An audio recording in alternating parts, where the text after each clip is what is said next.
Bismillahirrahmanirrahim. Alhamdulillahilladzi arsala rasulahu bil huda wa dinil haq liyudhhirahu 'ala dini kullihi wa kafa billahi syahida wa asyhadu an la ilaha illallah wahdahu la syarikalah iqraran bihi wa tauhida wa asyhadu anna Muhammadan abduhu wa rasuluh. Allahumma shalli wa sallim ala nabiyyina Muhammadin wa ala alihi wa ashabihi ajmain, amma ba'd. Ikhwan wa akhwati fillah, habibakumullah, hadirin wal hadirat rahimani wa rahimakumullah. Alhamdulillah, segala puji bagi Allah Subhanahu wa taala yang telah memberikan kemudahan kepada kita di dalam melaksanakan sebagian kewajiban kita selaku kaum muslimin muslimat, yaitu salat maghrib berjamaah dilanjut dengan talabul ilm. Mudah-mudahan langkah yang kita langkahkan ke majelis ilmu ini, ke masjid ini, menjadi penyebab dimudahkannya langkah kita menuju surga Allah Subhanahu wa taala. Karena Rasul sallallahu alaihi wasallam beliau bersabda, "Man salaka tariqan yaltamisu fihi ilman, sahalallahu lahu bihi tariqan ila jannah." Barang siapa yang melangkahkan kakinya untuk mencari ilmu agama, maka Allah akan mudahkan baginya langkah menuju surga. Jadi setiap kali kita melangkahkan kaki kita untuk mendatangi majelis ilmu, maka setiap kali pula Allah akan mempermudah bagi kita untuk melangkahkan kaki kita menuju surganya. Karena tentunya dengan cara mengkaji ilmu lah kita akan tahu jalan-jalan yang bisa mengantarkan kita ke dalam surga Allah Subhanahu wa taala. Tapi ikhwan wa akhwati fillah, hafizakumullah, insyaallah kita lanjutkan ya pembahasan kita dalam kitab Fadlil Islam karya Syekh Muhammad bin Abdul Wahhab rahimahullahu taala, atau dikenal dengan Syekh Muhammad At-Tamimi An-Najdi rahimahullah. Dalam kitabnya Fadlul Islam, terakhir kita sampai ke babu majaa fi ghurbatil Islam wa fadlil ghuraba. Bab keutamaan tentang keterasingan Islam dan keutamaan orang-orang yang asing. Ini sudah kita bahas ya, tentang ghuraba, tentang orang-orang yang asing. Sampai apa kata Rasul sallallahu alaihi wasallam, fatuba lil ghuraba, berbahagialah bagi orang-orang yang asing. Siapa orang-orang yang asing? Alladzina yuslihuna inda fasadin nas. Orang-orang asing adalah orang-orang yang senantiasa melakukan kebaikan ketika manusia melakukan kejelekan. Jadi orang-orang asing adalah orang-orang yang senantiasa melakukan perbaikan ketika justru manusia melakukan kejelekan. Ya, maka ghuraba adalah seseorang yang bukan hanya mengamalkan kebaikan tetapi mengajak manusia untuk melakukan kebaikan. Maka ini adalah ghuraba. Ya, orang yang disebut dengan orang yang asing. Karena apa? Karena model orang-orang seperti ini itu akan berkurang. Model orang-orang seperti ini, orang-orang yang mengajak terus kepada kebaikan, ya, itu akan semakin berkurang, terlebih ketika dia tidak bersabar di dalam dakwahnya. Karena dakwah yang disampaikan itu tidak semudah yang atau seenak yang kita bayangkan gitu ya. Enak sih etama dakwah teh kali itu kadieu ngeunah gitu ya. Tidak semudah yang dibayangkan. Apalagi kalau kita melihat bagaimana beberapa tempat pencekalan dakwah, bagaimana penghentian pengajian, pembubaran majelis dan lain sebagainya. Ada saja ya orang-orang yang kemudian tidak senang dengan dakwah, sehingga bagaimana caranya mereka agar dakwah ini tidak berkembang, membubarkan, menfitnah dan lain sebagainya. Sehingga tentunya ya dibawakan terakhir ya, bab terakhir adalah tentang keutamaan ghuraba atau orang-orang yang ghuraba, yang asing. Dan kita masuk ke bab setelahnya. Dan ini bab terakhir ya dalam kitab Fadlul Islam. Ini kita Masya Allah, ini sudah berapa bulan kita? Mau setahun ya? Sudah setahun ya kau potong haji kemarin 2024 ya. Hampir setahun lebih malah ya. Karena dari sebelum hajian sekarang sudah hajian lagi. Taib, ini bab terakhir ya dalam kitab ini. Dikatakan oleh Syekh rahimahullahu taala, babu tahdziri minal bid'ah. Bab peringatan daripada bid'ah. Tahdzir, peringatan keras daripada bid'ah. Taib, ini dibawakan bab ini terakhir oleh Syekh rahimahullahu taala. Tentunya dimasukkan ke dalam Fadlul Islam, menunjukkan tentang bagaimana keutamaan Islam ini adalah ya sesuatu amalan yang senantiasa murni datangnya dari Rasul sallallahu alaihi wasallam. Sehingga sesuatu yang sifatnya atau berbau-bau yang sifatnya baru dalam agama, terlebih sesuatu yang tidak pernah dicontohkan oleh Rasul, oleh para sahabat, ya, oleh para tabi'in, oleh orang-orang terdahulu dari kalangan salafus soleh, maka tentu bagi kita untuk lebih-lebih meninggalkan hal ini. Taib. Dikatakan oleh Syekh rahimahullahu taala, babu tahdziri minal bid'ah, bab larangan atau peringatan keras daripada bid'ah. Dikatakan oleh Syekh Shalih Fauzan hafizallahu taala, al bid'ah jam'u bid'atin. Al bid'ah ini jamannya dari bid'ah. Bid'atun, bid'atani, bid'aun. Ini jama' taksir. Jadi kebid'ahan. Apa itu? Wahya ma'uhditsa fid dini mimma laysa minhu. Jadi bid'ah adalah sesuatu yang baru di dalam agama yang tidak termasuk darinya. Suatu perkara yang baru dari agama yang tidak termasuk dalam agama. Ibadatan atau zikron, baik itu bentuknya ibadah ataupun zikir. Au ghairu dzalika min umuriddin, atau selain daripada itu termasuk perkara-perkara agama. Maka ketika ada bentuk ibadah, bentuk zikir yang jelas hal itu tidak ada contohnya dari Nabi, para sahabat, ya, ini khawatir masuk ke dalam kategori apa? Bid'ah. Sebaiknya kita tinggalkan. Sampai Syekh Muhammad bin Shalih Al-Utsaimin rahimahullahu taala, beliau pernah menggambarkan tentang sebuah bentuk bid'ah yang agar lebih kita bisa memahaminya dengan mudah. Jadi bid'ah itu adalah sebuah amalan yang ketentuannya ada atau muqtadanya ada, ya, ketentuannya ada, dan penunjang amalan tersebut ada pada zaman Rasul, tetapi tidak dilakukan oleh Rasulullah, maka ini bisa masuk ke dalam kategori bid'ah. Walaupun bid'ah ini bermacam-macam ya, ada mufassiqah, ada yang hanya hukumnya fasik saja, ada yang mukafir, ada yang sampai ke kufur bid'ah itu. Ya seperti dosa, ada yang dosa kecil, ada yang dosa besar. Bid'ah juga demikian. Bid'ahnya ada yang ringan, ada yang sampai kepada bid'ah yang berat. Bahkan sampai pelakunya bisa kufur bid'ah itu. Dan di sini Syekh Utsaimin rahimahullahu taala, beliau mengatakan tentang tasbih. Taib. Berzikir dianjurkan ke dalam Islam. Dianjurkan, ya.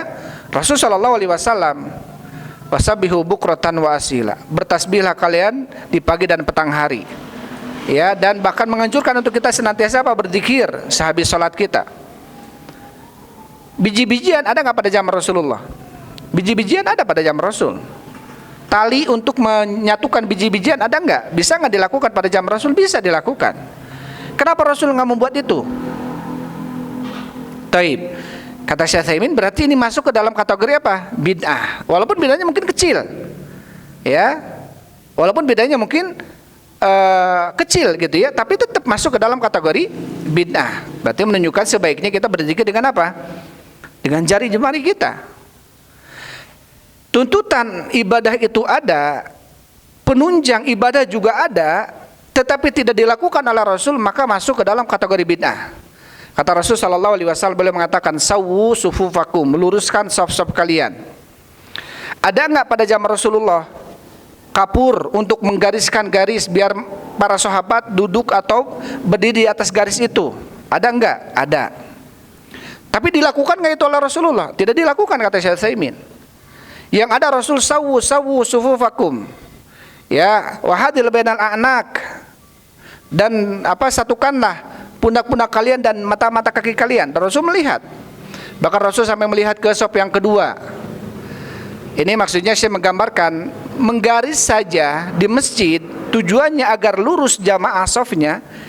Ini juga bisa masuk ke dalam kategori bid'ah, kata Syekh Utsaimin. Walaupun bid'ahnya tidak sedahsyat bidah-bidah yang lainnya gitu ya. Artinya hal ini dibutuhkan enggak agar lurus shaf pada zaman Rasul? Dibutuhkan. Untuk meluruskan itu ada enggak ada tali biar lurus, atau ada kapur biar ada garisnya biar lurus? Ada enggak pada zaman Rasul? Ada, tapi kenapa enggak dilakukan? Bahkan Rasul menganjurkan sawu, luruskan, sawu sufuf. Bahkan Rasul memerintahkan kepada para sahabat yang di belakang, coba luruskan. Aja para sahabat-sahabat yang di belakang memerintahkan kepada yang lainnya, ya, lurus. Saling mengingatkan untuk lurus.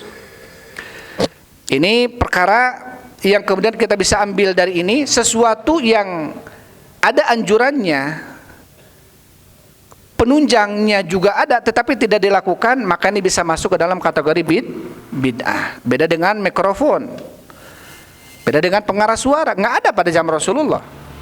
Rasulullah SAW ketika munculnya syariat adzan, gitu ya, awalnya kan berselisih. Bagaimana kalau dipukul lonceng? Bagaimana kalau ditiup trompet? Bagaimana kalau dibakar api? Biar orang dari jauh melihat ini masuk tanda adzan. Tapi kemudian jangan, kalau trompet itu seperti orang-orang Yahudi, kalau lonceng seperti orang-orang Nasoro, kalau membakar api seperti orang-orang Majusi. Ya. Kemudian di malam hari Abdullah bin Zaid itu mimpi. Dalam mimpinya ada yang melafadzkan mengumandangkan azan. Waalaikumsalam. Azan yang kita ketahui. Ya, Allahu Akbar dan seterusnya.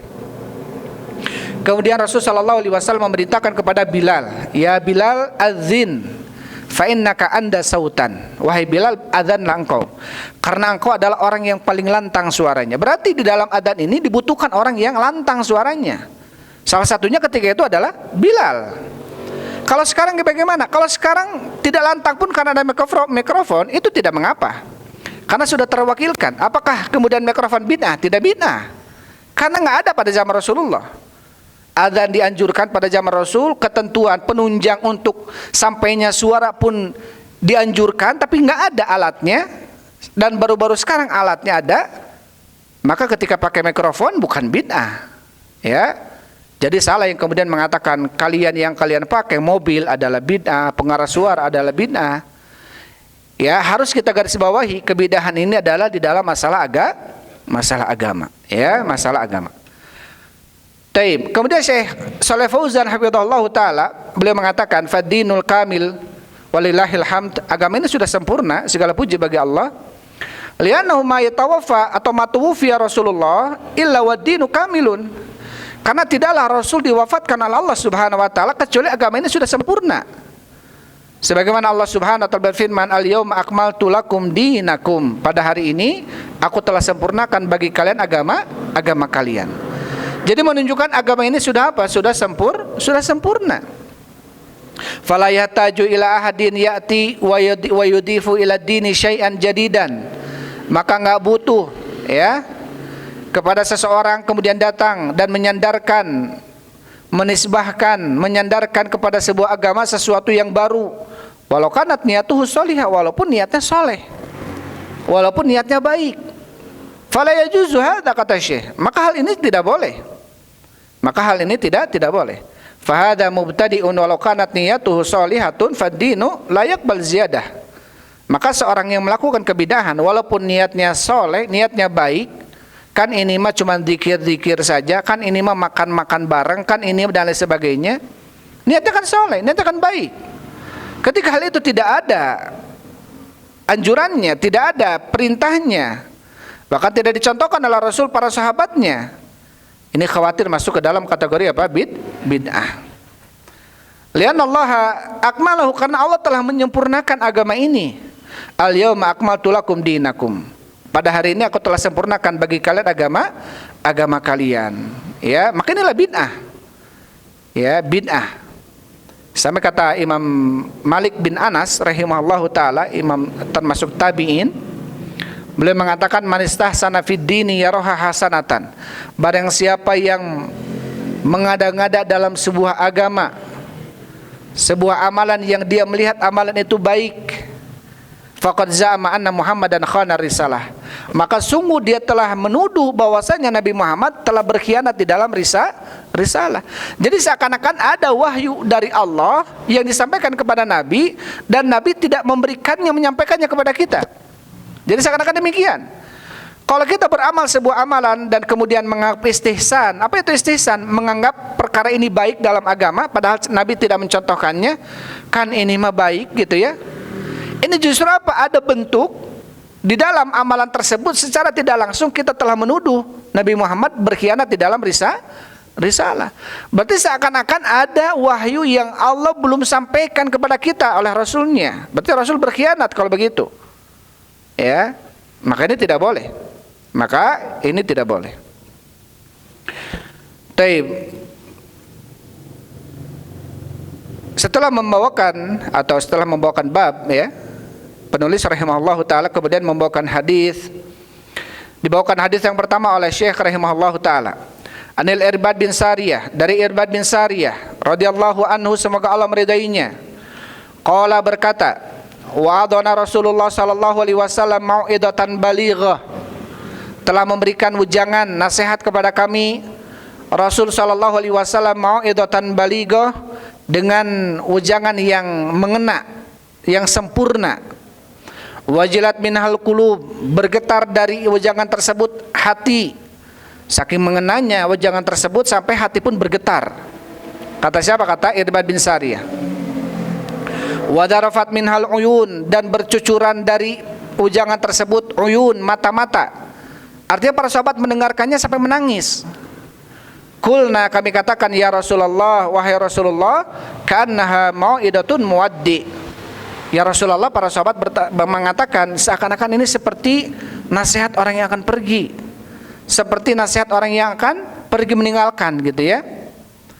Famada ta'hadu ilaina, dalam riwayat lain famada ta'muruna, atau dalam riwayat lainnya fa'usini, berikanlah wasiat kepada kami.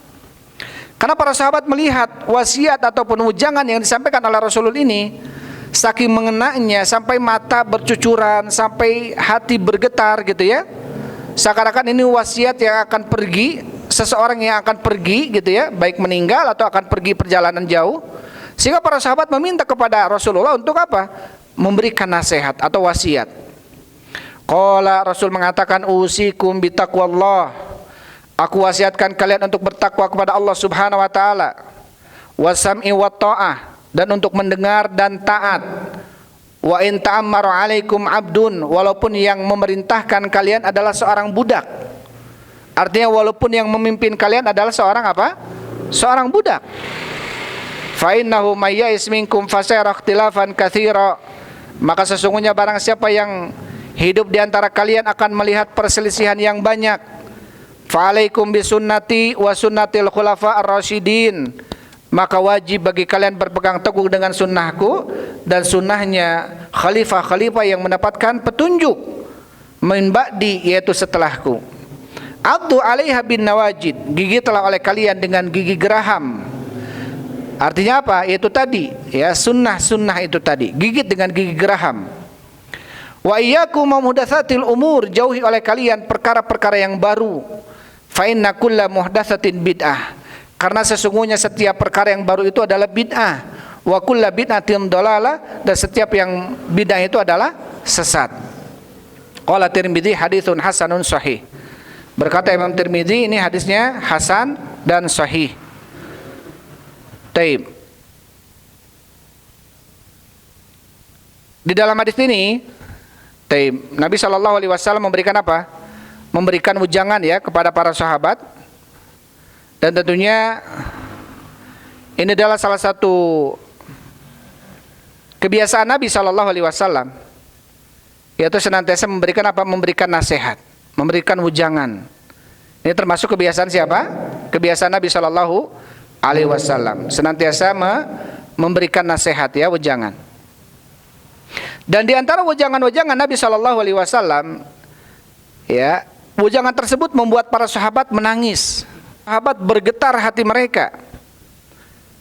Sampai kemudian bertanya kepada Rasul seakan-akan ini wejangan yang orang yang akan pergi. Maka kemudian para sahabat apa? Meminta wasiat. Meminta apa? Wasiat.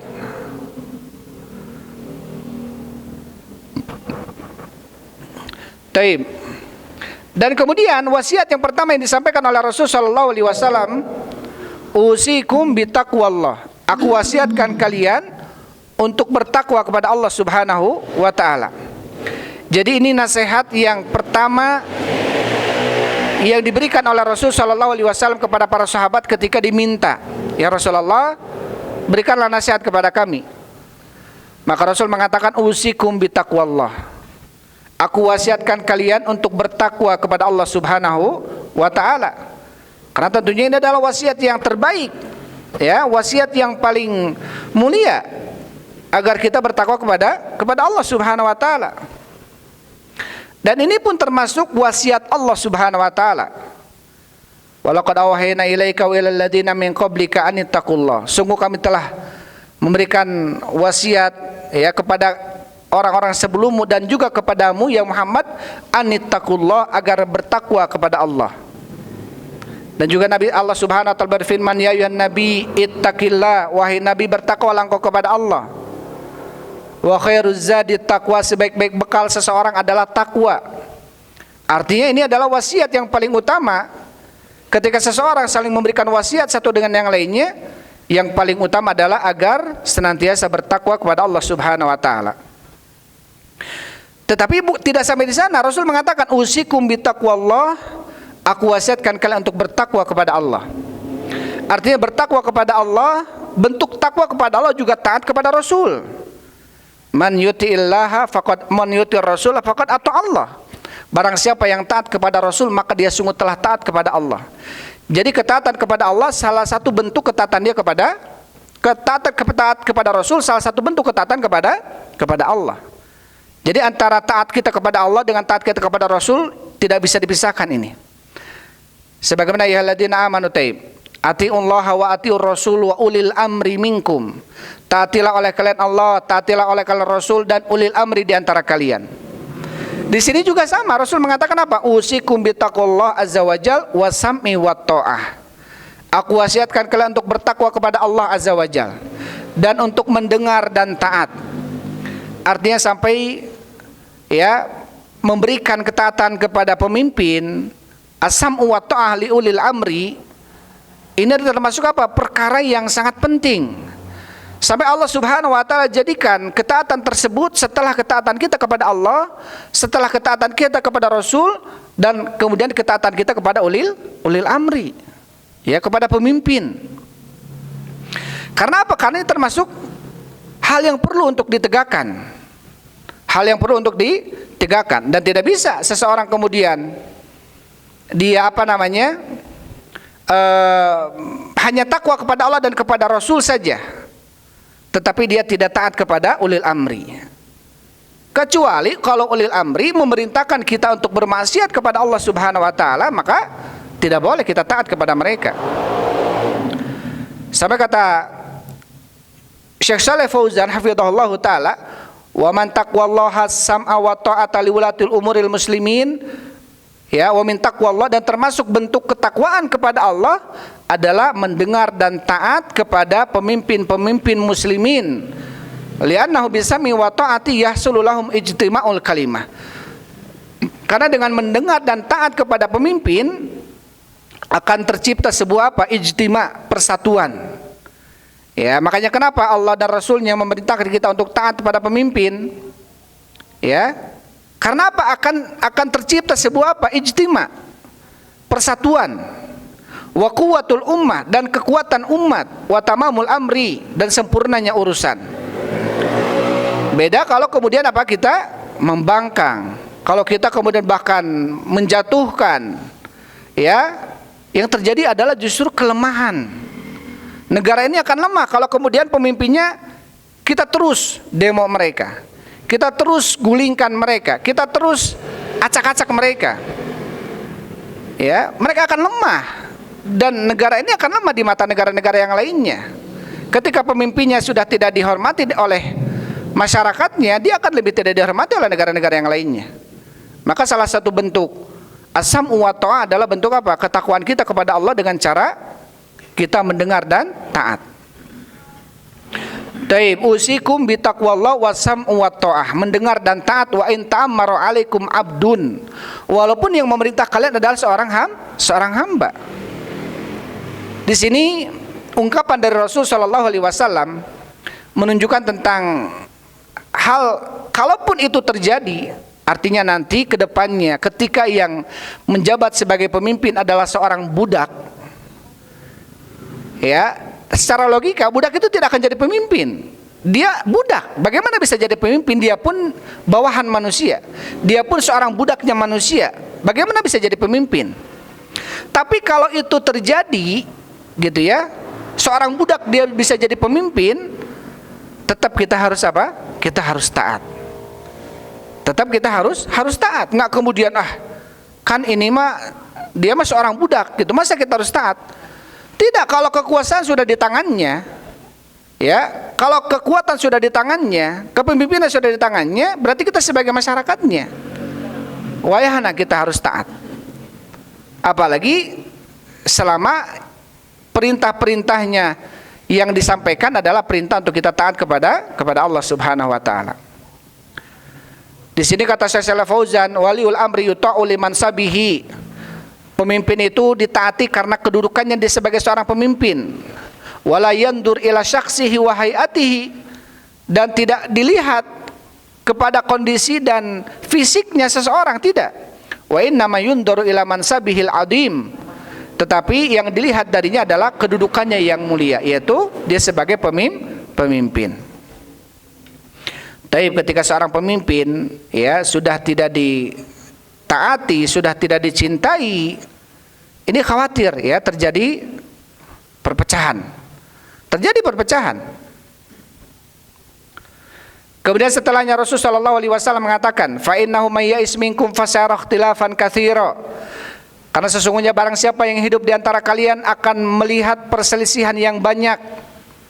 Ini syahidnya ya. Syahid tentang kita harus menjauhi kebidahan. Karena sesungguhnya barang siapa yang hidup di antara kalian, dia akan melihat perselisihan yang banyak. Hada khabarun ma'nahu tahdzir. Kabar yang datang dari Rasul ini adalah maknanya peringatan dari Rasul, bahwasanya kalian akan melihat perselisihan yang banyak. Jadi Rasul menjelaskan itu akan terjadi ini.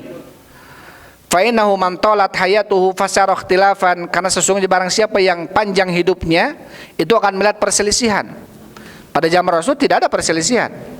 Zaman Abu Bakar walaupun terjadi perselisihan seperti Musailamah al-Kadzdzab atau sekelompok orang-orang yang tidak mau membayar zakat pada zaman Abu Bakar diperangi, setelah itu beres. Pada zaman Umar muncul seperti Abu Lula al-Majusi yang membunuh siapa? Umar ibn al-Khattab. Tapi masih teredam. Tapi muncul pada zaman siapa? Utsman bin Affan. Ketika terbunuhnya Utsman bin Affan, maka terjadilah perselisihan. Terbelah kaum muslimin ketika itu. Munculnya siapa? Muawiyah bin Sufyan, semoga Allah meridainya. Kemudian munculnya Khalifah Ali bin Abi Thalib yang keempat. Ya, Muawiyah bin Sufyan tidak mau membaiat Ali bin Abi Thalib karena Utsman ini anak sepupunya atau sepupunya Muawiyah. Yang Muawiyah tentunya punya dalil, ada ada wewenang dari Allah Subhanahu wa taala untuk apa? Untuk menjadi sultan. Man qutila madluman faqad ja'alna li waliyhi sultana. Barang siapa yang terbunuh, maka kami jadikan bagi walinya untuk menjadi sultan, kata Allah. Sultan untuk apa? Untuk mengkisos, untuk mencari pembunuhnya. Maka ketika Muawiyah meminta kepada Ali bin Abi Thalib untuk mencari siapa pembunuhnya, dan Ali bin Abi Thalib melihat karena yang membunuh Utsman bin Affan ini banyak pihak gitu ya. Banyak pihak karena banyak hasutan gitu. Karena Utsman bin Affan ini belasan tahun menjabat sebagai khalifah, dan banyak dari saudara-saudaranya yang kemudian diangkat jadi gubernur di Mesir, di beberapa tempat, yang kemudian banyak hembusan, wah ini Muawiyah ini nepotisme, hanya mengangkat keluarganya saja. Padahal kata Utsman, itu bukan keluarga saya, itu keluarganya Rasul Shallallahu Alaihi Wasallam. Karena saya memuliakan Rasul, maka saya angkat keluarga-keluarganya. Tetapi tentunya banyak sekali orang-orang ketiga yang tidak ingin adanya perdamaian, menghembuskan perselisihan sehingga terjadilah perpecahan. Lama perpecahan itu sampai ribuan yang terbunuh dari kalangan sahabat dan tabi'in. Sampai kemudian ketika Ali bin Abi Thalib meninggal, Husain sudah meninggal, Ali bin Abi Thalib meninggal, baru kemudian anaknya Hasan yang paling besar, yang seharusnya menjabat sebagai khalifah atau pengganti Ali bin Abi Thalib, maka kemudian Hasan memberikan tampuk kekuasaannya kepada siapa? Kepada Muawiyah. Dan Rasulullah pernah jauh-jauh ketika Hasan masih kecil, itu Rasul mengatakan ketika selesai sholat, Hasan di pangkuannya Rasul. Apa kata Rasul? Inna ibni hadza sayyid, sesungguhnya anakku ini sesungguhnya anakku ini dia adalah seorang pemimpin. Sayuslihu baina fi'ataini adimatain minal muslimin, dia akan mendamaikan dua kelompok besar dari kalangan kaum muslimin. Dan benar, ketika itu damailah kaum muslimin. Ketika Hasan memberikan kekuasaannya kepada Muawiyah, dan Muawiyah menjadi raja pertama dalam Islam. Jadi khalifah itu hanya 4. Setelah khalifah adalah raja. Siapa raja pertama dalam Islam? Muawiyah. Ya, adalah raja Muawiyah. Taib. Maka di sini dikatakan oleh Syekh Shalih Fauzan hafizahullah taala, fa innahu mayyas minkum fasyara ikhtilafan katsira. Barang siapa yang hidup di antara kalian akan melihat perselisihan yang sangat banyak. Ini pada zaman Rasul sallallahu alaihi wasallam, pada zaman sahabat-sahabat terjadi perselisihan yang banyak itu. Apalagi pada zaman kita. Apalagi pada zaman kita. Yang kata Rasul sallallahu alaihi wasallam, la yati zamanun illa walladzi ba'dahu syarrun minhu. Tidak akan datang suatu zaman, suatu waktu kecuali zaman itu lebih jelek daripada zaman sebelumnya. Fasbiru, bersabarlah kalian, hatta talqauni alal hud, sampai kalian bertemu denganku di telaga Hud, kata Rasulullah. Hadis ini disampaikan oleh Anas bin Malik kepada para tabi'in yang hendak merevolusi siapa? Hajjaj bin Yusuf Ats-Tsaqafi. Karena Hajjaj ini gubernur Kufah, Irak gitu ya. Dikenal zalim, pembunuh, ya, melakukan banyak kebidahan. Melakukan banyak sekali kemaksiatan, mabuk dan lain sebagainya. Kemudian bagaimana para tabi'in datang kepada Anas bin Malik. Jadi Anas bin Malik ini termasuk salah seorang sahabat yang hidupnya panjang karena memang didoakan oleh Rasulullah. Apa kemudian para tabi'in ini datang kepada Anas bin Malik mengadukan tentang kondisi Hajjaj bin Yusuf Ats-Tsaqafi. Bagaimana nih kondisi Hajjaj ini?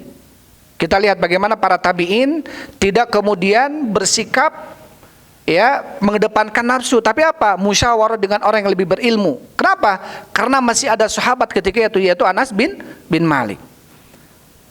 Kemudian apa? Anas bin Malik membawakan hadis yang tadi disampaikan, tidak akan datang suatu zaman kecuali zaman itu lebih jelek daripada zaman sebelumnya.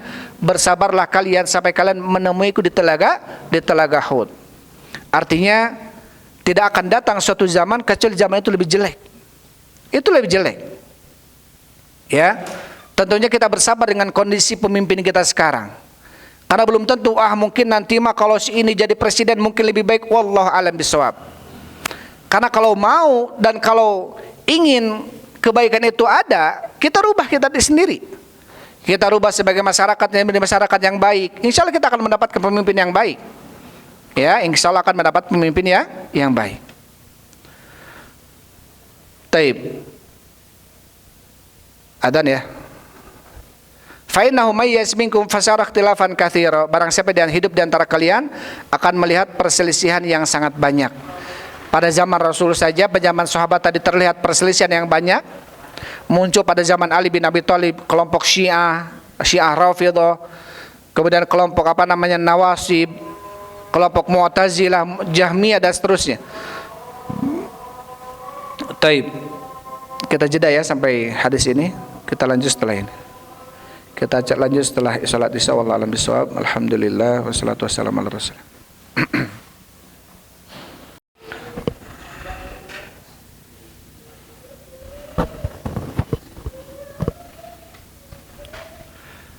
Bismillahirrahmanirrahim. Alhamdulillah. Wassalatu wassalamu ala Rasulillah wa ala alihi wa ashabihi wa man walah, amma ba'd.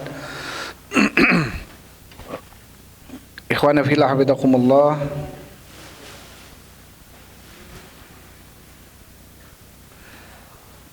Baik, kita lanjutkan. Kita sampai ke Mayais minkum fasara ikhtilafan katsira. Barang siapa yang hidup di antara kalian, maka akan melihat perselisihan yang banyak. Kemudian Rasul sallallahu alaihi wasallam memberikan jalan keluar ya untuk menyikapi perselisihan yang banyak itu. Apa kata Rasul? Fa'alaikum bisunnati wa sunnatil khulafa ar-rasyidin. Maka wajib bagi kalian untuk berpegang teguh dengan sunnahku dan sunnahnya khulafa ar-rasyidin, sunnahnya khalifah-khalifah yang mendapatkan petunjuk. Siapa saja khalifah-khalifah itu? Abu Bakar, Umar, Utsman dan Ali. Di sini Rasulullah SAW memberikan jalan keluar dari perselisihan yang ada untuk kita kembali kepada sunnah Rasul dan sunnahnya khalifah-khalifah. Ya, tidak cukup hanya kembali kepada sunnah Rasul saja, tetapi juga kembali kepada sunnahnya khalifah. Artinya sebagian ulama mengatakan bahwasanya perlu untuk kita memahami Al-Quran dan juga Al-Hadis itu dengan pemahaman para sahabat, dengan pemahaman orang-orang terdahulu dari kalangan para sahabat, tabi'in, tabi'ut tabi'in. Jangan sampai kita memahami Quran dan hadis dengan pemahaman kita sendiri. Maka yang ada adalah justru berselisih karena beda memahami.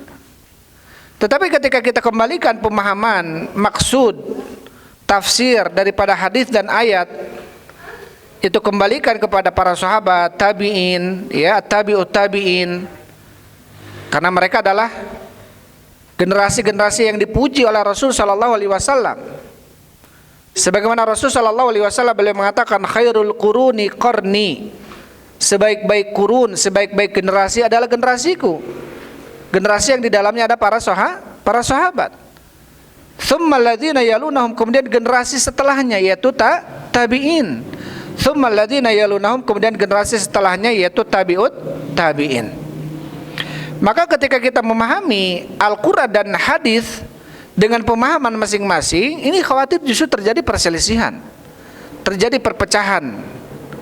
Makanya Rasul sallallahu alaihi wasallam mengatakan, barang siapa yang hidup di antara kalian akan melihat perselisihan yang sangat banyak. Apa jalan keluar ketika menghadapi perselisihan itu?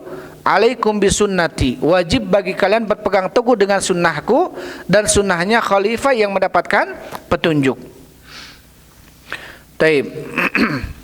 Allah Subhanahu wa ta'ala berfirman tentang pentingnya kita memahami Al-Quran dan Sunnah, memahami agama ini dengan pemahaman para sahabat.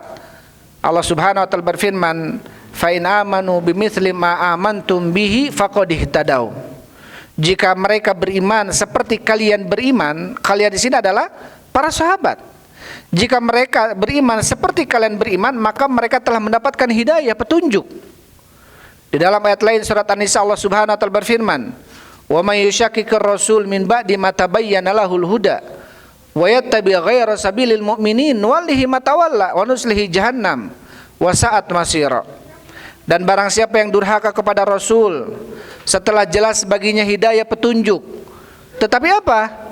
Wa yattabi' ghayra sabilil mu'minin, dia mengikuti bukan jalannya orang-orang yang beriman.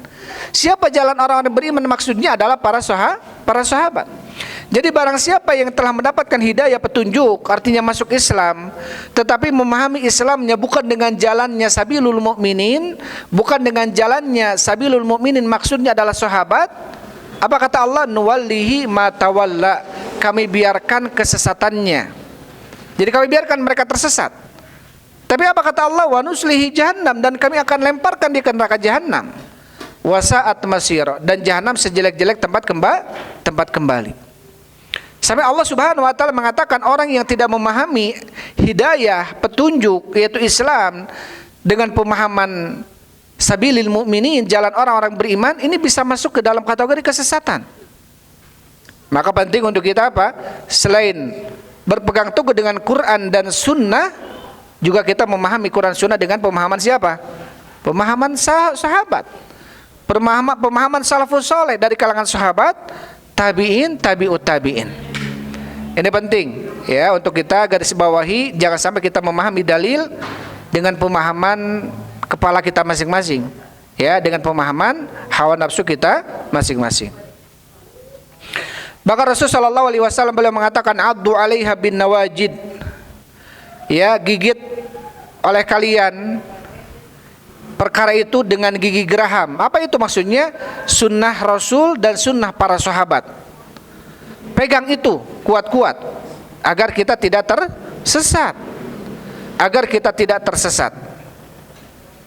Maka Rasulullah SAW ya memerintahkan untuk kita menggigitnya dengan nawajid.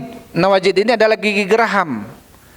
Karena gigi yang paling kuat adalah gigi geraham. Artinya sekuat tenaga kita gigit hal itu. Itu apa? Sunnah, Quran, sunnah dengan pemahaman para sahabat. Agar apa? Agar kita terhindar dari kesalahan, agar kita terhindar dari kesesatan. Ya, ya Ustaz, kita lihat kaum muslimin ini banyak terpecah-pecah. Padahal pegangan mereka sama, Qurannya sama, hadisnya sama. Tapi kenapa masih berpecah? Itu tadi, ketika tidak memahami Quran hadisnya dengan pemahaman siapa? Sahabat, tabi'in, tabi'ut tabi'in. Ini menjadikan penyebab ya terjadinya perselisihan. Padahal yang kita pegang sama Quran itu, dari mulai Al-Baqarah, Al-Fatihah sampai An-Nas sama Qurannya. Hadis yang kita pegang, Bukhari Muslimnya, Bulughul Maramnya, Riyadhus Shalihinnya, sunan-sunan yang lainnya, Ibnu Majah, Nasai dan sebagainya sama semua. Tapi kenapa terjadi perselisihan? Ya, ketika memahaminya bukan dengan pemahaman siapa? Sahabat, tabi'in dan tabi'ut tabi'in.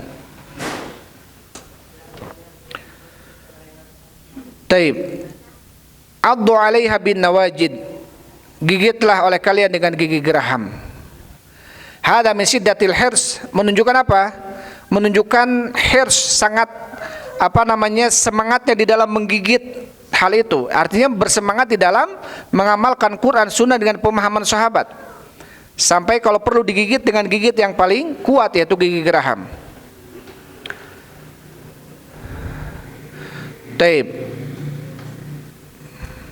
Kemudian setelahnya Rasulullah SAW mengatakan, wa iyyakum muhdatsatil umur, jauhi oleh kalian perkara-perkara yang baru. Fa inna kulla muhdatsatin bid'ah, karena sesungguhnya setiap yang baru itu adalah bid'ah. Wa kullu bid'atin dhalalah, dan setiap yang bid'ah itu adalah sesat. Dan jadi yang mengatakan kebid'ahan itu sesat siapa? Rasulullah, bukan kita. Ya, yang mengatakan kebid'ahan itu adalah sesat itu adalah Rasulullah SAW, bukan kita. Yang walaupun kemudian ada yang membagi kebid'ahan, ada bid'ah hasanah, bid'ah sayyi'ah, bid'ah yang baik, bid'ah yang jelek. Padahal di sini Rasul menjelaskan wa kullu bid'atin dhalalah, setiap bid'ah itu sesat. Ya, berarti menunjukkan setiap bid'ah itu apa? Sayyi'ah, setiap bid'ah itu jelek. Terus kenapa kemudian ada yang mengartikan dan membagi bid'ah menjadi dua, bid'ah hasanah, bid'ah sayyi'ah?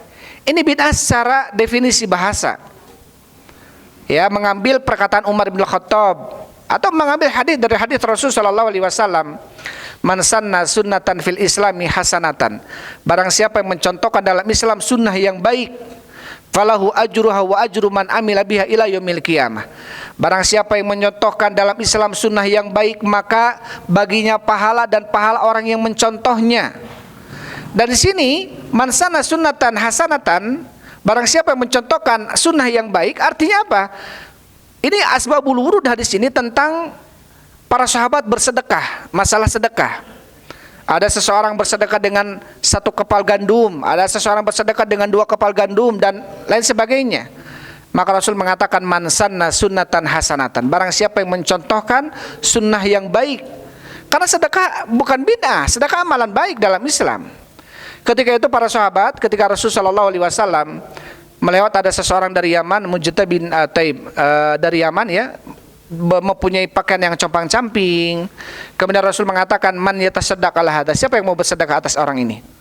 Akhirnya para sahabat ada yang memulai dengan sedekah dan diikuti oleh sahabat-sahabat yang lainnya. Akhirnya berlomba-lomba di dalam sedekah. Rasul mengatakan, man sanna sunnatan hasanatan, barang siapa yang mencontohkan sunnah yang baik, artinya sedekah yang baik.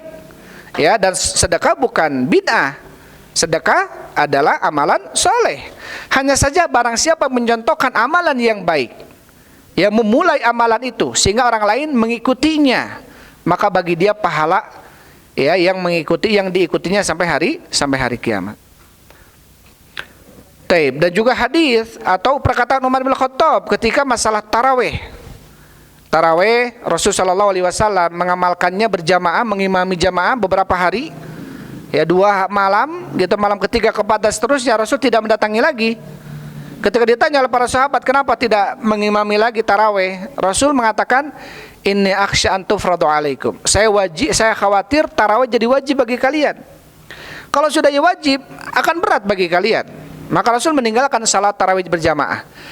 Masa Khalifah Abu Bakar As-Siddiq sama, ditinggalkan berjamaah tarawih. Artinya tarawih di masjid masing-masing. Ada yang di rumah, ada yang di masjid masing-masing salatnya, tidak berjamaah.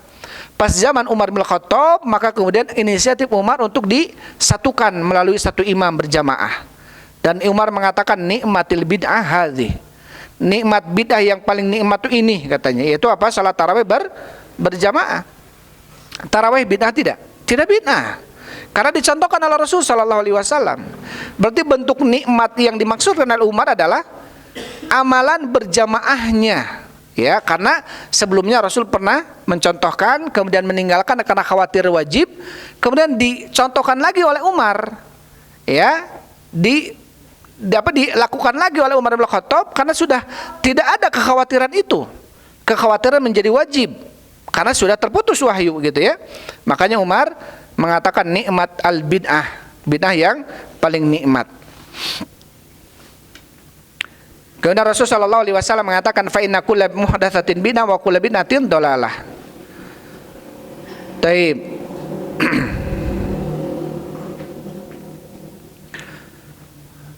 Kemudian setelahnya dikatakan oleh Syekh rahimahullahu taala, wa an Hudzaifah radhiyallahu anhu qala, dari Hudzaifah semoga Allah meridainya, beliau mengatakan, kullu ibadatin la yata'abbaduha ashabu Muhammadin sallallahu alaihi wasallam, setiap ibadah yang tidak dilakukan ibadah tersebut oleh sahabat-sahabat Nabi Muhammad sallallahu alaihi wasallam, fala ta'abbaduha, maka janganlah kalian melakukannya. Fa innal awwala lam yada' lil akhari maqalan, karena sesungguhnya al-awwal, para sahabat, yaitu orang-orang pertama, itu tidak meninggalkan bagi orang-orang yang terakhir, maksudnya tabi'in dan tabi'in, makolan, yaitu makol, ucapan atau fatwa.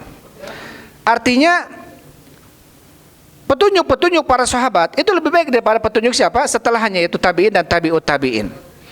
Jadi setiap amalan yang tidak dilakukan oleh para sahabat, maka sebaiknya kita tidak melakukan hal itu, ya, itu lebih selamat.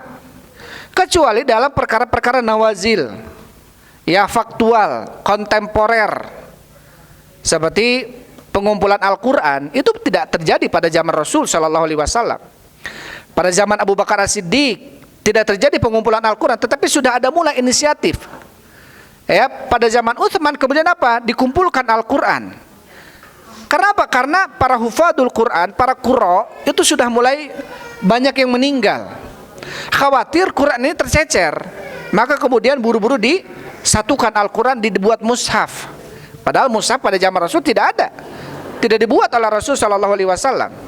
Tetapi ini apa? Termasuk perkara yang nawazil, yang harus dilakukan, atau disebut dalam usul fikih ini adalah masalihul mursalah, ya, masalih al-mursalah, kemaslahatan yang perlu untuk dilakukan. Karena kalau tidak, khawatir apa? Khawatir tidak terjaga Al-Quran, maka kemudian dikumpulkan. Dan ini tentunya setelah kesepakatan para sahabat ketika itu untuk mengumpulkan Al-Quran. La tajtami'u ummati ala dhalalah, tidak akan pernah berkumpul, bersepakat umatku, ya, artinya para sahabat, di atas kesesatan. Jadi para sahabat itu tidak akan sepakat di atas kesesatan, enggak, ya. Man ra'al muslimina sayyi'an fahuwa indallahi sayyi', wa man ra'al muslimuna hasanan fahuwa indallahi hasan. Apapun yang dilihat oleh para sahabat sebagai sebuah kebaikan, maka itu kebaikan di sisi Allah. Ya, maka itu kebaikan di sisi Allah. Maka kemudian ada hukum yang namanya ijma sahabat. Kalau sahabat sudah berkumpul sepakat ini baik, insya Allah itu baik. Makanya ada berdalil dengan apa? Dengan Quran, hadis, dan juga dengan ijma sahabat, kesepakatan para sahabat. Terlebih kesepakatan khulafatur rasyidin. Sampai ada yang disebutkan dengan sunnahnya Ali, sunnahnya Utsman, sunnahnya Umar, gitu ya. Sunnahnya Abu Bakar As-Siddiq. Karena Rasul jelas dengan nasnya, alaikum bisunnati wa sunnatil khulafa ar-rasyidin. Ya, wajib bagi kalian berpegang teguh dengan sunnahku dan sunnahnya khalifah yang mendapatkan petunjuk. Kemudian fattaqullaha ya ma'syarul qurra wa khudu tariqa man kana qablakum. Bertakwalah kalian kepada Allah Subhanahu wa taala ya ma'syarul qurra, wahai para ulama. Ya, para qurra ini para pembaca, itu para ulama. Wa khudu tariqa man kana qablakum, dan ambillah oleh kalian jalan orang-orang sebelum kalian. Kita tahu tentang fitnah Imam Ahmad bin Hambal, ya, tentang fitnah Imam Ahmad bin Hambal tentang masalah Al-Qur'an. Yang Imam Ahmad bin Hambal termasuk salah satu ulama besar ketika itu yang kokoh pendapatnya bahwasanya Al-Qur'an adalah kalamullah, bukan makhluk. Walaupun penguasaannya ketika itu dari mulai rajanya Ma'mun, setelah itu adalah anaknya Mu'tasim billah, Wathiq billah, berpendapat bahwasanya Al-Qur'an itu adalah makhluk, bukan kalamullah. Karena ada penasehat rajanya adalah Ibnu Abi Duad, ya, seorang Mu'tazilah. Ibnu Abi Duad seorang Mu'tazilah. Imam Ahmad dipenjara. Yang lain para ulama yang lain ada yang dibunuh. Imam Ahmad dipenjara bersama 3 ulama yang lainnya dipenjara. Sampai pernah datang kepada Imam Ahmad bin Hambal, ya, dari penjuru dunia, kemudian menawarkan, bagaimana pendapatmu kalau kita runtuhkan saja kerajaan Ma'mun ini, artinya dengan pedang. Kata Imam Ahmad, jangan, ya, tidak boleh, sabar aja kalian. Kemudian ketika mau terjadi proses eksekusi Imam Ahmad bin Hambal, Allah takdirkan Ma'mun ini rajanya meninggal, diganti dengan anaknya Mu'tasim billah atau Wathiq billah, gitu ya, anak paling gedenya. Dan tidak terjadi proses eksekusi. Kurang lebih 2 tahun Imam Ahmad bin Hambal di penjara. Dan salah satu yang menyebabkan Imam Ahmad kemudian dibebaskan, itu ketika itu pernah terjadi perdebatan antara Imam Ahmad bin Hambal dengan Ibnu Abi Duad. Satu pertanyaan yang dilontarkan oleh Imam Ahmad bin Hambal kepada Ibnu Abi Duad, ya, tentunya di hadapan raja-rajanya. Apa kata Imam Ahmad? Man sabaqaka fi hadzal kalam. Siapa yang mendahuluimu tentang ucapan ini? Ucapan apa? Al-Qur'an itu adalah makhluk. Sedangkan Imam Ahmad tahunya dari sahabat Al-Qur'an adalah kalamullah. Wa in ahadun minal musyrikin astajaraka fa'ajirhu hatta yasma'a kalamullah. Ini kata Allah. Apabila datang orang musyrik kepada kalian meminta perlindungan, maka lindungilah dia sampai dia mendengarkan kalamullah, yaitu Al-Qur'an. Apa kata Ibnu Abi Duad? Tidak ada seorang pun yang mendahului ucapan ini. Saya yang berucap dengan ucapan ini. Jadi dia dari hawa nafsu dia. Al-Qur'an itu makhluk. Ini pendapat siapa? Pendapat saya, kata dia. Kata Imam Ahmad bin Hambal, oh berarti sahabat tidak ada yang berpendapat dengan pendapat ini? Tidak ada sahabat yang berpendapat dengan pendapat ini. Ditanya, siapa yang lebih baik, Anda apa sahabat? Akhirnya semua diam. Bahkan raja-rajanya pun akhirnya apa? Menjadikan proses tanya jawab ini menyebabkan Imam Ahmad bin Hambal dikeluarkan dan bebas bersyarat. Artinya masih harus lapor, masih tidak boleh keluar dari bebas bersyarat itu, ya, masih di tahanan rumah, gitu ya. Tahanan rumah bertahun-tahun. Tahanan rumah bertahun-tahun Imam Ahmad bin Hambal dan tidak boleh mengajar. Ya, tidak boleh mengajar. Intinya apa yang disampaikan tadi? Para tabi'in dahulu, mereka satu saja yang kemudian menyebabkan mereka harus mengambil ilmu itu. Ada enggak sahabat yang mendahului tentang keyakinan ini? Kalau tidak ada, sudah tinggalkan. Ya, kalau tidak ada, sudah tinggalkan. Maka kata Hudzaifah, apa kata Hudzaifah Ibnul Yaman? Setiap ibadah yang tidak dilakukan oleh para sahabat Nabi Shallallahu Alaihi Wasallam, maka janganlah kalian melakukannya. Laukana khairan lasabakuna ilai. Kalau seandainya ini adalah kebaikan, maka mereka para sahabat adalah orang yang paling dahulu melakukan ini. Ya, yang paling pertama melakukan ini. Jadi jangan sampai kita menganggap kemudian mereka sahabat mungkin nggak tahu, nggak paham tentang ini. Nggak boleh. Mereka orang-orang terbaik. Mereka adalah orang-orang pilihan Allah Subhanahu Wa Taala. Sehingga tidak ada kebaikan yang luput dari mereka, pasti mereka lakukan. Maka kalau kemudian ada ungkapan orang-orang Mu'tazilah mengatakan haula'i ahkam wa nahnu na'lam, haula'i ya'lamu wa nahnu nahkam. Mereka berilmu tapi kami lebih bijaksana, kata orang-orang Mu'tazilah. Mereka betul lebih berilmu karena dekat dengan Rasul, tapi kami lebih bijaksana, lebih ahkam. Nah, ini salah. Ya, ini salah. Jadi seakan-akan meyakini pendapatnya lebih benar daripada pendapat para sahabat. Taib, kemudian setelahnya ini ada beberapa poin lagi ya. Wa qala ad-Darimi, berkata Imam Ad-Darimi rahimahullahu taala,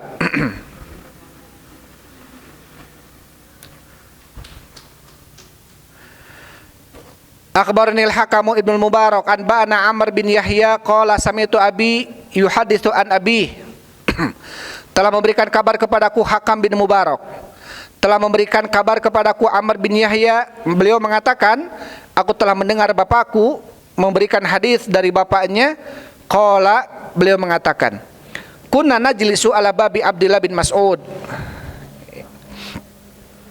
Ini kata Yahya ya. Beliau mengatakan, kami pernah duduk ala babi Abdullah bin Mas'ud. Kami pernah duduk di pintu Abdullah bin Mas'ud qabla salatil ghada, sebelum salat fajar. Fa idza kharaja masyayna ma'ah. Maka apabila Abdullah bin Mas'ud keluar dari rumahnya, kami pun berjalan bersama Abdullah bin Mas'ud. Ini kebiasaan orang-orang terdahulu gitu ya, selalu bersama-sama dengan para ulama. Karena ketika itu ulamanya adalah Abdullah bin Mas'ud. Setelah wafat para sahabat atau Rasul sallallahu alaihi wasallam. Fa idza kharaja masyayna ma'u ilal masjid, maka kami pun keluar menuju ke masjid bersamanya. Faja'ana Abu Musa al-Asy'ari radhiyallahu anhu, kemudian datang kepada kami Abu Musa al-Asy'ari, semoga Allah meridainya. Faqala, dan beliau mengatakan, akharaja ilaikum Abu Abdurrahman ba'du. Apa kemudian kata Abu Musa al-Asy'ari, apakah keluar, apa pernah datang kepada kalian Abu Abdurrahman? Taib.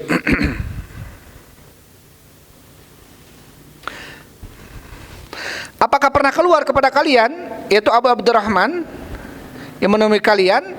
Maka kemudian kami menjawab, kulna, kami menjawab, la, belum ada datang kepada kami Abu Abdurrahman. Maka kemudian fajalah sama anak Abu Musa al-Asy'ari ini duduk bersama kami hatta kharaja, sampai kemudian keluarlah Abu Abdurrahman ini. Taib. Maka ketika keluar wahai Abu Abdurrahman, ini Abdullah bin Mas'ud ya. Abu Abdurrahman ini Abdullah bin Mas'ud. Ketika keluar Abdullah bin Mas'ud, maka kemudian apa? Falamma kharaja qumna ilaihi jami'an, ketika keluar kami pun datang mendatanginya semuanya. Faqala lahu Abu Musa, berkata kepada Abdullah bin Mas'ud, Abu Musa, ya Abu Abdurrahman, wahai Abu Abdurrahman, ini ra'aitu anifan fil masjid, aku tadi melihat di masjid, amron ankartuhu, sebuah perkara yang aku ingkari, walam aro walhamdulillahi ila khairan, dan aku tidaklah melihat segala puji bagi Allah kecuali kebaikan. Qala fama huwa, kata Abdullah bin Mas'ud, apa itu? Faqala in ista fasatarahu, jika kau hidup kau akan melihatnya. Qala ra'aitu fil masjid qauman hilakon julusan.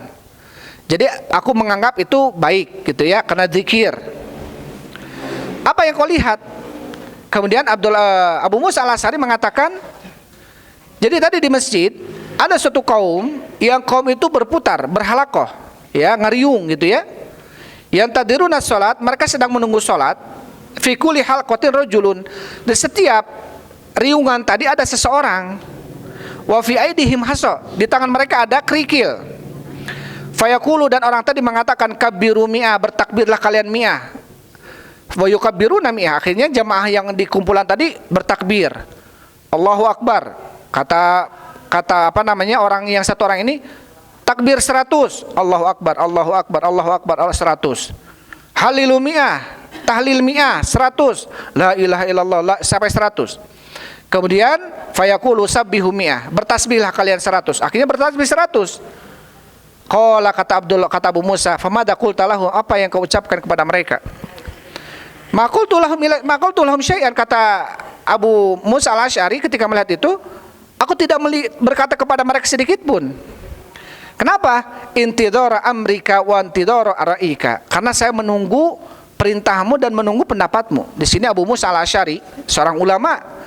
Tapi ada yang lebih ulama dari beliau, siapa? Abu Abdullah bin Mas'ud, Abu Abdurrahman. Jadi ketika Abu Musa al-Asy'ari melihat hal itu, tidak langsung mengingkarinya, tapi apa? Bermusyawarah dulu kepada yang lebih berilmu. Siapa? Yaitu Abu Abdurrahman, Abdullah bin Mas'ud.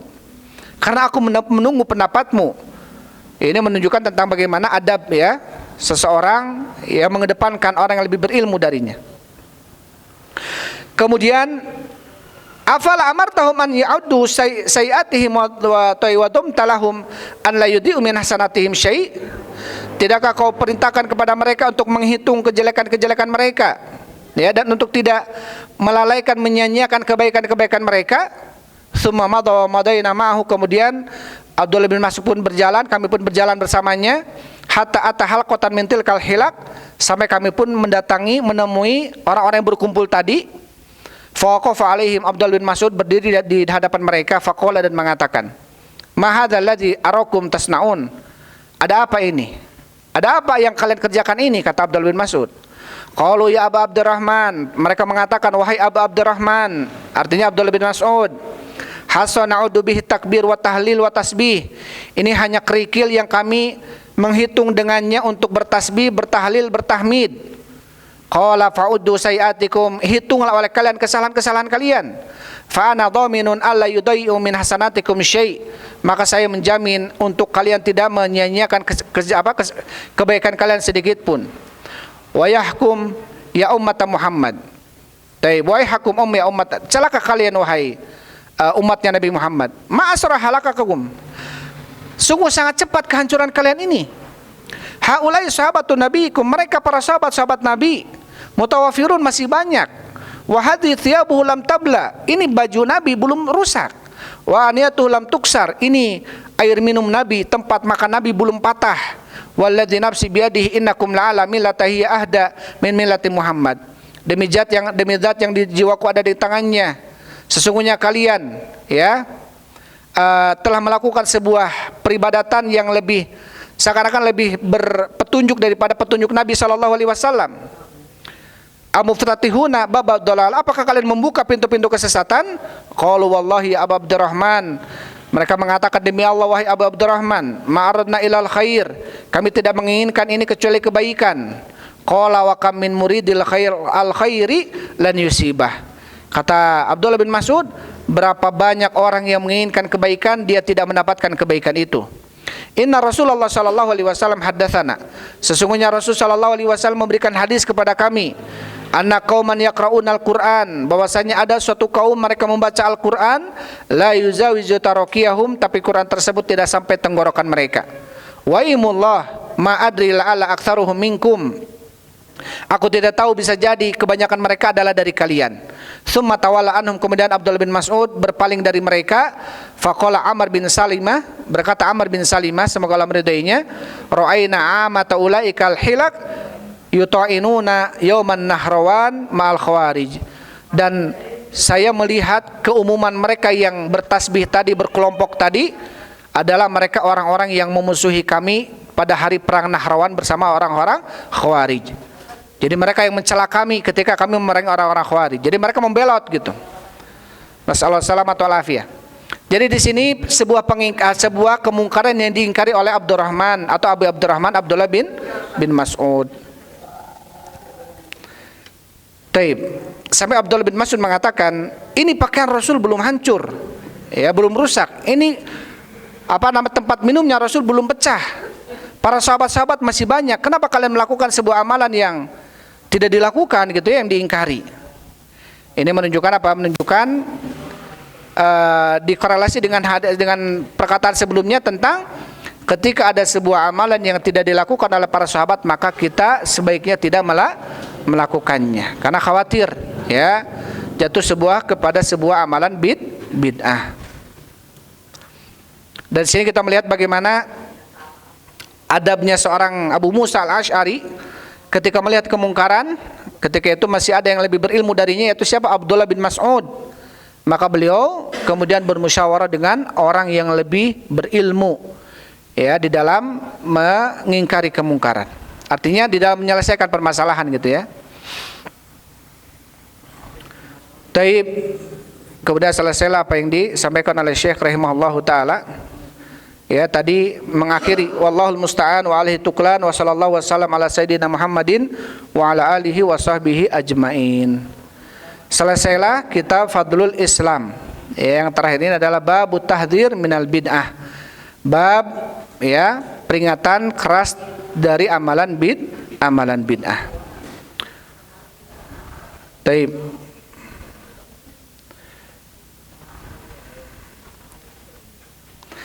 Tadi terakhir disebutkan apa oleh Abdullah bin Mas'ud, wa kam min muridil khair lan yusibah.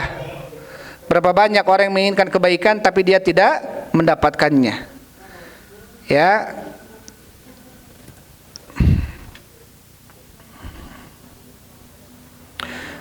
Sebagaimana Abul Atahiyah rahimahullahu taala mengatakan, tarjun najata wa lam tasluk masalikahu inna safinata la tajri alal yabisi.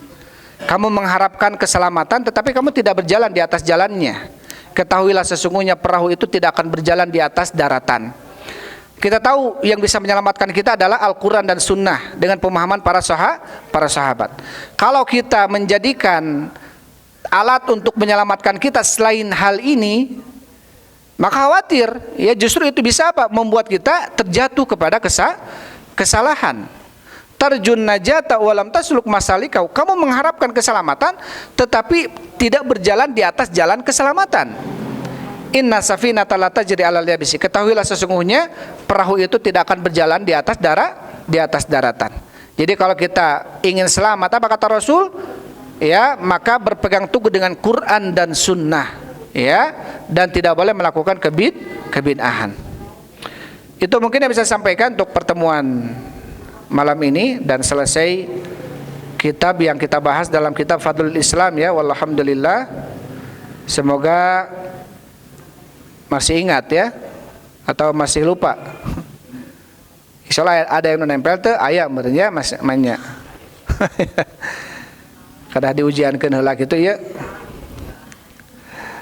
Taib, itu saja dulu yang bisa saya sampaikan untuk malam ini. Berarti nanti kedepannya kita ganti kitab yang baru. Sebelum ditutup ada yang ditanyakan? Silakan ya, tafadhol.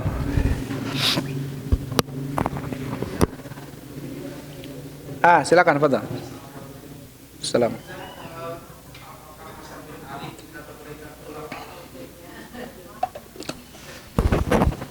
Taib.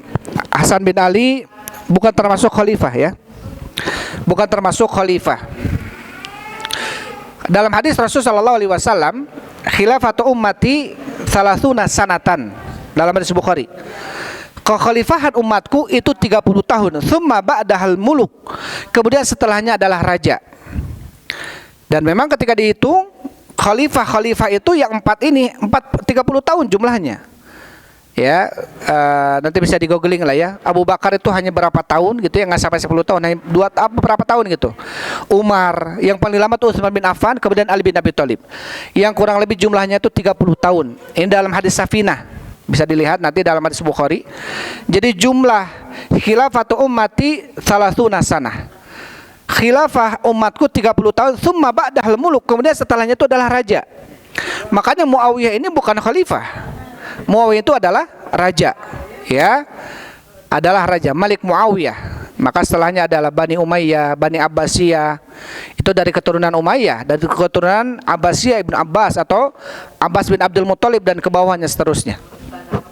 Dan itu bukan khalifah, itu disebutkan sebagai raja ya. Adapun khalifahnya Rasul, khalifatul Rasul hanya 30 tahun, yang kalau dibagi 4 yaitu tadi Abu Bakar, Umar, Utsman dan Ali bin Abi Thalib. Adapun Hasan Beliau tuh seharusnya melanjutkan kepemimpinan Ali bin Abi Thalib bapaknya. Tapi kemudian beliau memberikan ya kekuasaan itu kepada Muawiyah.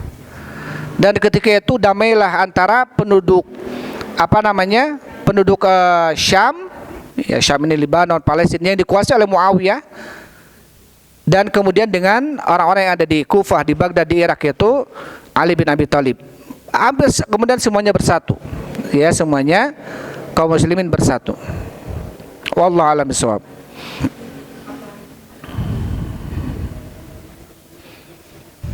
Silakan tafadhol. Mangga.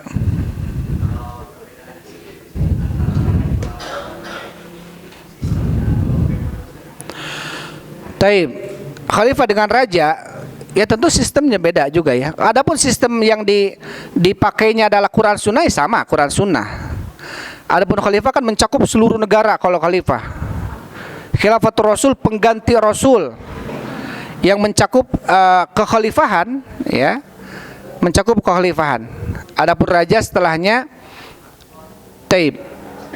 Ya, adapun raja ya raja gitu ya. Adapun raja ya kerajaan. Nanti kerajaan kan yang berlaku setelahnya kan anak-anaknya, terus anak-anaknya gitu ya. Adapun khalifah Abu Bakar ke Umar bukan anak, bukan keturunan, tetapi hasil dari musyawarah. Dari Abu Bakar ke Umar, dari Umar ke Ali itu pun hasil musyawarah. Ke Utsman, dari Utsman ke Ali hasil musyawarah gitu ya. Kalau raja nanti turun temurun dia menguasai kekuasaannya kalau raja. Wa yak barakallahu fik. Wallahu a'lam bishawab ya.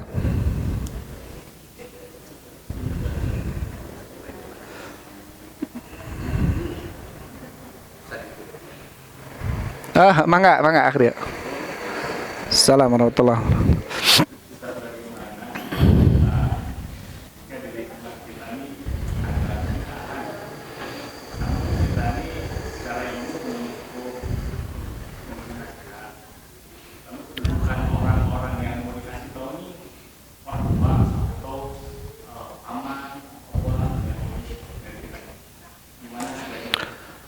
Taib. Karena ketika kita melihat kemungkaran, tentu berlaku hadis ya, man ra'a minkum munkaran falyughayyir biyadihi. Kebidahan adalah kemungkaran. Maka masuk ke dalil umum, barang siapa yang melihat kemungkaran di antara kalian, rubah dengan tangan, kalau nggak bisa dengan lisan, kalau nggak bisa dengan hati. Ingkari, itu adalah kemungkaran. Itu yang pertama.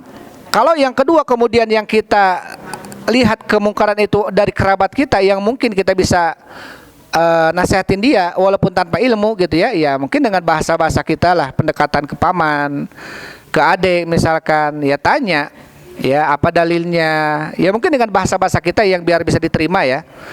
Jangan kemudian dengan kasar, dengan tegas, wah ini bid'ah. Jadi beberapa adik narima ya, nanti orang pun akan benci duluan.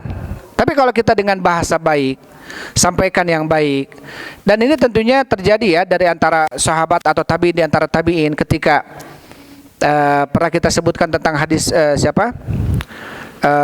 Uqasah bin Mihsan ya, yang kemudian di antara percakapannya, man minkum ra'al kawkaban in qadal bariha, siapa di antara kalian yang melihat bintang malam tadi jatuh?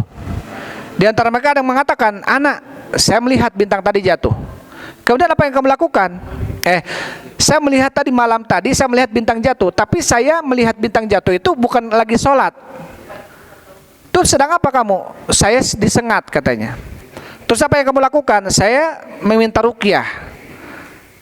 Kemudian apa dalilnya? Yang mau saya sampaikan, ma hamalaka an ladzalik. Apa yang menyebabkan kamu ketika kamu disengat minta ruqyah? Kemudian haditsun hadatsani Sya'bi, ada hadis yang telah memberikan hadis itu kepada aku Sya'bi. Dalam hadisnya adalah la ruqyata illa min ainin aw humma. Tidak ada ruqyah yang paling baik kecuali dari penyakit ain dan penyakit humma. Humma ini demam. Baik demam karena sengatan atau demam karena penyakit, maka sebaiknya diruqyah gitu ya. Itu baik itu. Dari sini apa yang kita bicarakan, bahwasanya ketika terjadi sebuah amalan yang menurut mereka ini baru, loh, kenapa kamu melakukan amalan ini? Apa dalilnya? Ini mungkin bisa kita praktekkan ya. Ketika kita melihat kemungkaran, wah ini bid'ah, tuh menang gitu ya, dia akan tersinggung dengan itu. Tapi kalau kita katakan gitu ya, aya dalilna teu amalan ini teh gitu ya, naon Qur'ana, naon hadisna, apa amalan sahabatnya, setidaknya apa? Itu akan membuat mereka lebih berpikir, oh iya ya, ini nggak ada dalilnya, saya hanya. Tapi kalau kita tanya dalil, itu akan lebih, setidaknya lebih bisa diterima gitu ya, lebih bisa diterima. Tapi kalau kita katakan, wah ini bid'ah, sesat kamu, neraka, wah bahaya, ujug-ujug neraka jol. Ya, nanti yang mendengarkan malah marah sama kita. Taib. Itu ya, maksudnya kita tetap harus ada pengingkaran. Ketika itu adalah bid'ahan, kita harus mengingkari itu bid'ah. Ketika kita tidak tahu ilmunya, ya setidaknya kita bertanya saja. Ada dalilnya enggak gitu ya? Ada dalilnya enggak? Karena begini, ketika kita melihat sebuah amalan yang menurut kita baru, yang pertama jangan kemudian kita vonis itu bid'ah. Kalau belum tahu itu amalan bid'ah. Ya, bisa jadi dia melakukan sebuah amalan yang kita nggak tahu dalilnya, bisa jadi. Ya, maka tanya dulu dalilnya, ada dalilnya enggak? Mungkin ada dalilnya, ternyata saya tengah tahu nih, karena ilmu banyak. Mungkin kita belum sampai ke sana. Ketika dia ditanya tidak ada dalilnya, berarti ini amalan khawatir jatuh ke dalam bid'ah gitu. Tapi kalau ada dalilnya, oh berarti, oh benar ya, saya nggak tahu nih tentang ini, bisa aja seperti itu ya. Tapi misalkan seperti, kan ada yang kemudian mengingkari mimbar tiga lantai gitu ya. Kemudian Jumat pakai tongkat, itu sunnah. Itu sunnah, ada hadisnya. Nabi SAW melakukan itu senantiasa. Bahkan ketika tongkat Nabi itu dulunya sebelum tongkat itu dari akar pohon. Ketika akar pohon itu ditebang, akar pohon ini menangis terus, ya. Ketika ditebang dan dijadikan tongkat gitu ya, maksudnya diganti oleh tongkat. Akar pohon ini menangis terus karena ditebang. Ini menunjukkan apa? Hal itu ada dalilnya, sunnah. Yang kemudian kita melakukan, wah masjid lamun ayat mimbaran, ayat tongkatan, ayat tilu tangga, berarti masjid anu salah itu. Itu sunnah itu. Hanya saja kita mungkin tidak sampai ilmunya tidak sampai ilmu tentang itu gitu ya. Padahal itu adalah sunnah.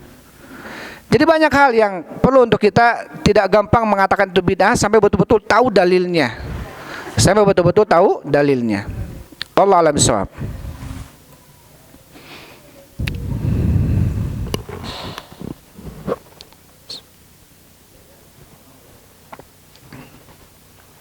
Cekap ya, insyaallah itu aja yang bisa saya sampaikan. Wallahu a'lam bishawab. Alhamdulillah wassalatu wassalamu ala Rasulillah. Subhanakallahumma rabbana wa bihamdik asyhadu an la ilaha illa anta astaghfiruka wa atubu ilaik. Assalamualaikum warahmatullahi wabarakatuh.